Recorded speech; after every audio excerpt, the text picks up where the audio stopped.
বাংলাদেশের জাতীয় সঙ্গীত বানানো হয়েছে এমন একটি গানকে যেই গানটা রবীন্দ্রনাথ ঠাকুর লিখেছিলেন কিছুটা তড়িঘড়ি করে।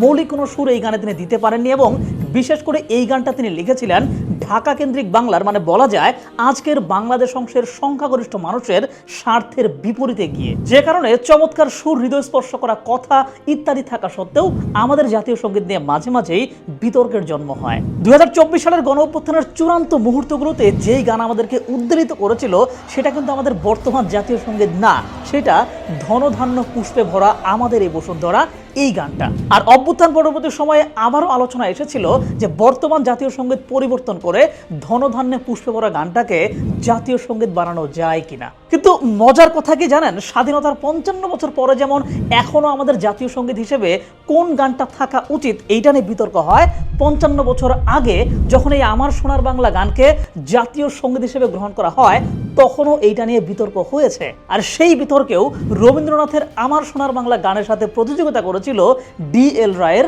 ধনধান্যে পুষ্পে ভরা এই গানটি। তো সেই বিতর্কে কারা ছিলেন, কে বিরোধিতা করেছিলেন, আর ঠিক কেন সেটা করা হয়েছিল, চলুন আজকের ভিডিওতে সেগুলো জেনে নিই। দেখেন, মার্চ মাস বাংলাদেশের স্বাধীনতার ইতিহাসের এক উত্তাল সময়। 1971 সালের এই মার্চ মাসেই এমন কিছু ঘটনা ঘটে যা পাকিস্তানি শাসক গোষ্ঠীর মনের মধ্যে স্পষ্ট ধারণা তৈরি করে দেয় যে বাংলাদেশের স্বাধীনতা আটকানো সম্ভব না। এই মাসেই এমন কিছু ঘটনা ঘটে যা দেশের আপামর মানুষের মনের মধ্যে স্বাধীনতার ক্ষুধা জন্ম দেয় এবং সেই স্বাধীনতা অর্জনের জন্য কি কি করতে হবে তার পরিকল্পনার সামনে আনে। খেয়াল করেন, এই অঞ্চলে আন্দোলন সংগ্রামের সূচনা সেই পাকিস্তান প্রতিষ্ঠার পর থেকে, কিন্তু সকল আন্দোলনই ছিল মূলত অধিকার আদায়ের প্রশ্নে। সরাসরি স্বাধীনতা লাগবে এমন কথাবার্তা বা আন্দোলন কিন্তু চলেনি। 1957 সালে মওলানা আব্দুল হামিদ খান ভাসানী প্রথমবারের মতো পাকিস্তান থেকে আলাদা হয়ে যাওয়ার ইঙ্গিত দিয়ে একটা ভাষণ দিয়েছিলেন, কিন্তু তখনও তিনি সরাসরি স্বাধীনতা আন্দোলন শুরু হচ্ছে এমন কিছু বলেনি। বরং পূর্ব পাকিস্তানের পূর্ণ আঞ্চলিক স্বায়ত্তশাসন প্রশ্নে তিনি কেন্দ্রীয় সরকারের উদ্দেশ্যে সতর্কবাণী উচ্চারণ করেন এই বলে যে সামরিক বেসামরিক চাকরি, ব্যবসা বাণিজ্য, শিল্পায়ন, কৃষি এবং অন্যান্য অর্থনৈতিক ক্ষেত্রে সংখ্যাসাম্য নীতি পালিত না হলে পূর্ব পাকিস্তান আসসালামু আলাইকুম বলবে, মানে পাকিস্তানের সাথে সম্পর্ক রাখবে না। এরপর শেখ মুজিবের ঐতিহাসিক 6 দফা আন্দোলন এই অঞ্চলে ব্যাপক আলোড়ন সৃষ্টি করেছিল, কিন্তু সেই আন্দোলনেও সরাসরি স্বাধীনতার কথা বলা হয়নি, সর্বক্ষেত্রে বলা হয়েছিল পূর্ণ স্বায়ত্তশাসনের কথা। পরবর্তীতে 69-এর গণঅভ্যুত্থান বা 70-এর নির্বাচন, দুইটা ঘটনায় পাকিস্তানের ভিত নাড়িয়ে দেওয়ার মতো ঘটনা, কিন্তু এসব জায়গাতেও সরাসরি স্বাধীনতার কথা উল্লেখ করা হয় নাই। তবে স্বাধীনতার ব্যাপারে যে নেতারা ভাবতেন না, ব্যাপারটা কিন্তু এমন না। ভাবতেন, তবে শাসকের রক্তচক্ষু উপেক্ষা করে পরিস্থিতি বিবেচনায় তা বলে উঠতে পারেননি। আর স্বাধীনতার কথা প্রথম ওপেনলি সামনে আসে 1971 সালের মার্চ মাসের 1 তারিখ। নির্বাচিত আওয়ামী লীগের হাতে ক্ষমতা হস্তান্তর নিয়ে টালবাহানার এক পর্যায়ে যখন অধিবেশন স্থগিত করা হয় তখন সারা বাংলার মানুষ বিক্ষোভে ফেটে পড়ে এবং ছাত্ররা গঠন করে স্বাধীন বাংলা ছাত্র সংগ্রাম পরিষদ, মানে প্রথম কোন সংগঠন যেটার নামে ওপেনলি স্বাধীন বাংলা কথাটা উল্লেখ করা হয়েছে। শুধু তাই নয়, এই স্বাধীন বাংলা ছাত্র সংগ্রাম পরিষদ মার্চের 3 তারিখ পল্টনের বিশাল সমাবেশে বাংলাদেশের স্বাধীনতার ইশতেহার পাঠ করেন, যেটা কিন্তু কোনোভাবেই সহজ কোনো বিষয় ছিল না। আবার এই মাসের 7 তারিখ শেখ মুজিবুর রহমান রেসকোর্স ময়দানে তার ঐতিহাসিক ভাষণ প্রদান করেন, যা জনমানুষের মধ্যে ব্যাপক উদ্দীপনা তৈরি করে। এই মাসেরই 23 তারিখ, যেদিন ছিল পাকিস্তান দিবস, এবং এই দিনে সারা পাকিস্তানে পাকিস্তানের জাতীয় পতাকা উত্তোলনের সরকারি নির্দেশনা ছিল। সেই নির্দেশনা অমান্য করে কুচকাওয়াজের মাধ্যমে সারা বাংলায় স্বাধীন বাংলাদেশের পতাকা উত্তোলন করা হয়, যেটা ছিল পাকিস্তানের শাসকের প্রতি স্বাধীনতার এক স্পষ্ট বার্তা। এবং এই মাসেই 26 এবং 27 তারিখ দেশের স্বাধীনতার ঘোষণাও চলে আসে। তো এই সত্যগুলো কিন্তু ইতিহাসে প্রতিষ্ঠিত। সব মিলিয়ে মার্চ মাস ঐতিহাসিকভাবে আমাদের কাছে বিশেষ গুরুত্বপূর্ণ একটা জায়গায় অবস্থান করে। যথারীতি মহান মুক্তিযুদ্ধের অন্যতম এক সংগঠক নূরে আলম সিদ্দিকের আত্মজীবনী আমার গেছে যে দিন, এই বইটাতে এই মাসের প্রতিটা বিষয় কিন্তু এসেছে। আর সত্যি কথা বলতে এই মাসের এই ঘটনাগুলো আমরা কিন্তু আগে থেকে কম বেশি সবাই জানি, তবে এই বইয়ের বিশেষত্ব হচ্ছে এখানে নূরে আলম সিদ্দিকের নিজস্ব অভিজ্ঞতা এবং দৃষ্টিভঙ্গি সম্পর্কে আমরা বিস্তারিত জানতে পারি। মার্চের মীমাংসিত এবং অমীমাংসিত এইসব ঘটনার ব্যাখ্যা সহ গভীর আলোচনা আছে এই বইটার মধ্যে। কিন্তু আজকের আলোচনা এসব বিষয় নিয়ে না, আজকের আলোচনা মার্চ মাসের বিশেষ অন্য একটা টপিকে, মানে জাতীয় সঙ্গীত নির্ধারণের ইস্যুতে বিতর্ক সম্পর্কে, যেটি অনেকেই হয়তো জানতেন না। তো একটু আগেই কিন্তু উল্লেখ করেছি যে মার্চের 3 তারিখ পল্টনের ময়দানে স্বাধীন বাংলা ছাত্র সংগ্রাম পরিষদ কর্তৃক স্বাধীনতার ইশতেহার পাঠ করা হয়। সেদিন সমগ্র পল্টন এলাকা জনতার ঢলে থই থই করে ভাসছিল, এ যেন বাঁধ ভাঙা উত্তাল তরঙ্গমালা। সবাই সভাপতিত্ব করছিলেন নূরে আলম সিদ্দিকী, আর ছাত্র সংগ্রাম পরিষদের পক্ষে স্বাধীন বাংলার ইশতেহার পাঠ করছিলেন শাহজাহান সিরাজ। এখন অনেকের প্রশ্ন থাকতে পারে যে ইশতেহারে আসলে কি ছিল।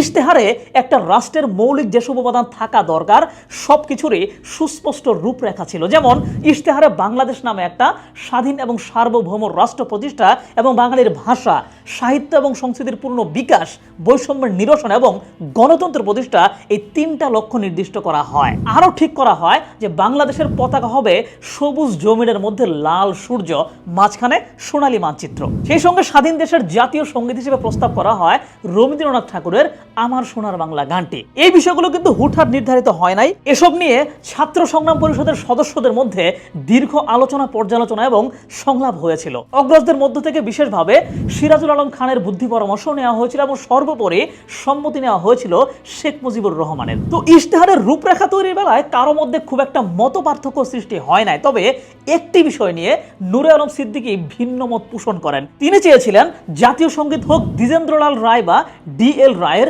ধনধান্যে পুষ্পে ভরা আমাদের এই বসুন্ধরা, এই গানটি। কারণ এই গানটি শুরু থেকেই তাকে বিশেষভাবে আলোড়িত করত, দেশপ্রেমে উজ্জীবিত এবং উদ্দীপ্ত করত। আবার তার জাতীয়তাবাদী চেতনাকে শানিত এবং সমৃদ্ধ করত। তার মনে হতো গানটি বাংলার রূপ, সৌন্দর্য এবং লাবণ্যকে যেভাবে লালন করে, পালন করে, অন্য কোনো গান সেইভাবে করতে পারেনি। সত্যিকার অর্থে যেন গানটি বাংলার মাটি এবং মানুষের গান, স্বাধীন সার্বভৌম বাংলাদেশের গান। তবে রবীন্দ্রনাথের আমার সোনার বাংলা আমি তোমায় ভালোবাসি গানটির প্রতি বিশেষ আগ্রহ ছিল শেখ মুজিবুর রহমানের। এর বেশ কয়েকটি কারণও ছিল। যেমন 1967 সালে পাকিস্তানের বেতার এবং টেলিভিশনে রবীন্দ্রসঙ্গীত প্রচার নিষিদ্ধ করা হয়। এর প্রতিবাদে সবগুলো সাংস্কৃতিক প্রতিষ্ঠান আন্দোলন শুরু করে। সকল সভা সমাবেশে তখন রবীন্দ্রসঙ্গীত পরিবেশিত হতে থাকে। এই গানগুলোর মধ্যে আমার সোনার বাংলা গানটাও ছিল অন্যতম। এরপর 1970 সালে খ্যাতিমান চলচ্চিত্রকার এবং লেখক জহির রায়হান তার জীবন থেকে নেওয়া চলচ্চিত্রে আমার সোনার বাংলা গানটি প্রথম ব্যবহার করেন, যেটাও সারা দেশের মানুষের কাছে এই গানটির একটা বিশেষ গ্রহণযোগ্যতা তৈরি করে। আর এই সব মিলিয়ে জাতীয় সঙ্গীত হিসেবে আমার সোনার বাংলা গানটি এগিয়েছিল, কারণ ছাত্র সংগ্রাম পরিষদের বেশিরভাগ সদস্যরা এই গানটার পক্ষে মত দেন। কিন্তু নূরে আলম সিদ্দিকী এই সিদ্ধান্তের বিপক্ষে ছিলেন। কারণ হিসেবে তিনি যে ব্যাখ্যাটা দেন সেইটা বোঝানোর জন্য আমি ছোট্ট করে একটু ইতিহাস বলি, চলেন। দেখেন, ভারতীয় উপমহাদেশে ব্রিটিশরা তাদের শাসন শুরুর পরপরই এই অঞ্চলে জমিদারি প্রথার সূচনা করে। আর নানান পরিস্থিতি এবং বাস্তবতায় ব্রিটিশ শাসনের শুরু থেকেই ভারতের মুসলিমরা, বিশেষ করে বাংলার মুসলিমরা উন্নয়নের দৌড়ে কিন্তু হিন্দুদের তুলনায় পিছিয়ে পড়তে থাকে। যেহেতু মুসলিম শাসকদের হাত থেকে ব্রিটিশরা ভারতের ক্ষমতা ছিনিয়ে নেয়, তাই দীর্ঘদিন মুসলিমরা ব্রিটিশ শাসনের কোনো কিছুর সাথেই নিজেদেরকে যুক্ত করতে চায়নি, বরং ব্রিটিশ শাসনের পতনের জন্য চেষ্টা চালিয়ে গিয়েছে। আর অন্যদিকে ব্রিটিশদের সান্নিধ্যে থেকে বাংলা অঞ্চলের বেশিরভাগ জমিদারি পেয়ে যায় কলকাতা কেন্দ্রিক হিন্দু সমাজ। তো এইভাবে চলতে চলতে এক পর্যায়ে মুসলিমরাও সচেতন হয়, আধুনিক শিক্ষা গ্রহণ করে, বিভিন্ন বিষয়ে নিজেদের দাবি দেওয়া ব্রিটিশদের কাছে উত্থাপন করতে থাকে। আর এভাবেই 1900 সালের আশেপাশের সময়ে ব্রিটিশরা খেয়াল করে দেখে যে পুরো ভারতেই মানুষজন আন্দোলন করে দাবি আদায় করতে হবে, এই টেন্ডেন্সির মধ্যে ঢুকে যাচ্ছে। ঢাকা কেন্দ্রিক মুসলিম সমাজও নানান অধিকার পেতে মরিয়া। এক পর্যায়ে ব্রিটিশরা ভাবে যে ভারতের হিন্দু মুসলিম এক হয়ে যদি বিশাল কোনো আন্দোলন শুরু করে তাহলে তো ব্রিটিশ শাসন টিকে রাখা মুশকিল হবে। আর তাই এই হিন্দু মুসলিমদের ভেতরে কিভাবে ঝামেলা লাগিয়ে দেওয়া যায় এই ব্যাপারে ভাবতে থাকে তারা, এবং বিশাল বাংলা প্রদেশে তারা একটা চমৎকার জিনিস খুঁজে পায়। বাংলায় দুইটা বড় শহরকে কেন্দ্র করে দুই ধর্মের লোকজন বেশি বাস করে, যেমনটা কলকাতাকে কেন্দ্র করে হিন্দু মানুষ বেশি আর ঢাকাকে কেন্দ্র করে মুসলিম বেশি। কিন্তু পুরো বাংলার জমিদারির বেশিরভাগ আবার কলকাতা কেন্দ্রিক হিন্দু সমাজের, মানে ঢাকার আশেপাশের কিছু জমিদারিও কলকাতার হিন্দু জমিদারদের। আর ওইদিকে ঢাকা কেন্দ্রিক মুসলিমদের একটা সচেতন মহল ইতিমধ্যেই তাদের অধিকার নিয়ে সোচ্চার, নিজেদের ভাগ্য পরিবর্তনের জন্য নানান ক্ষেত্রে তারা তৎপরতাও চালাচ্ছে।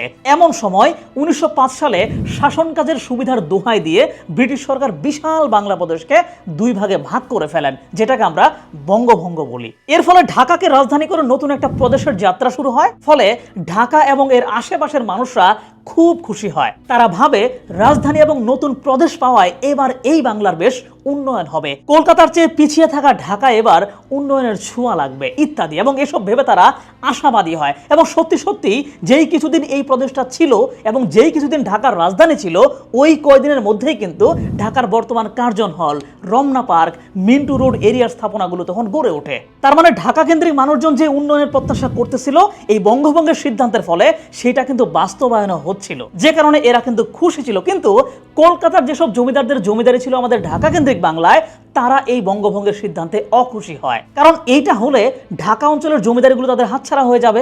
এই জন্য কলকাতা কেন্দ্রিক জমিদাররা বঙ্গভঙ্গের বিরুদ্ধে আন্দোলন শুরু করে, ব্যাপক প্রতিবাদ গড়ে তোলে। তারা কোনোভাবেই বঙ্গভঙ্গ হতে দিতে চায় না। এইটাকে তারা বঙ্গমাতার অঙ্গচ্ছেদ বলে উল্লেখ করে। এই জমিদারদের মধ্যে একজন ছিলেন রবীন্দ্রনাথ ঠাকুর। এই বাংলার কুষ্টিয়া এবং সিরাজগঞ্জ পাবনা এলাকায় রবীন্দ্রনাথের কিন্তু নিজস্ব জমিদারিও ছিল। এখনো কিন্তু সিরাজগঞ্জ এবং কুষ্টিয়ায় রবীন্দ্র কুঠি বাড়ি আছে। তিনি শক্তভাবে এই বঙ্গভঙ্গের বিরুদ্ধে দাঁড়িয়ে যান, বিভিন্ন সাংস্কৃতিক আয়োজন, সভা সেমিনারের মাধ্যমে প্রতিবাদ অব্যাহত রাখেন। আর এই প্রতিবাদের অংশ হিসেবেই তিনি রচনা করেন আমার সোনার বাংলা গানটি, যেটার মৌলিক সুরও তিনি তাড়াহুড়োর মধ্যে দিতে পারেননি। গগন হরকরার আমি কোথায় পাবো তারে, আমার মনের মানুষ যারে, এই গানের সুর তিনি ব্যবহার করেন। মানে রবীন্দ্রনাথ এই গানটা ব্রিটিশদের এমন এক সিদ্ধান্তের বিপক্ষে গিয়ে লিখেছিলেন, যে সিদ্ধান্তে আমাদের পূর্বপুরুষ মানে ঢাকা কেন্দ্রিক বাংলার মানুষজন খুশি হয়েছিল এবং উন্নয়নের আশার আলো দেখেছিল। কিন্তু সেই খুশি হওয়া এবং উন্নয়নের সম্ভাবনার বিপক্ষে গিয়েই রচিত হয় আমার সোনার বাংলা আমি তোমায় ভালোবাসি এই গানটি। মানে বঙ্গভঙ্গ আন্দোলনের প্রেক্ষাপটেই রবীন্দ্রনাথ ঠাকুর এইটি রচনা করেছিলেন। তিনি চেয়েছিলেন দুই বাংলা এক থাকুক। এর পিছনে উদ্দেশ্য কিন্তু আমরা জানি, যদিও 47 সালে বাংলা কিন্তু আর এক থাকে নাই। কিন্তু নূরে আলম সিদ্দিকী কোনোদিনও যুক্ত বাংলার পক্ষের লোক ছিলেন না, অবিভক্ত বাংলায় তার বিশ্বাস ছিল না। যেহেতু এই গানটা ছিল বঙ্গভঙ্গের প্রতিক্রিয়ায় লেখা, তাই নূরে আলম সিদ্দিকী আমার সোনার বাংলার পরিবর্তে DL রায়ের ধনধান্যে পুষ্পভরা গানটাকেই জাতীয় সঙ্গীত করার পক্ষে ছিলেন। তবে শেষ পর্যন্ত সেই প্রত্যাশা পূরণ হয় নাই।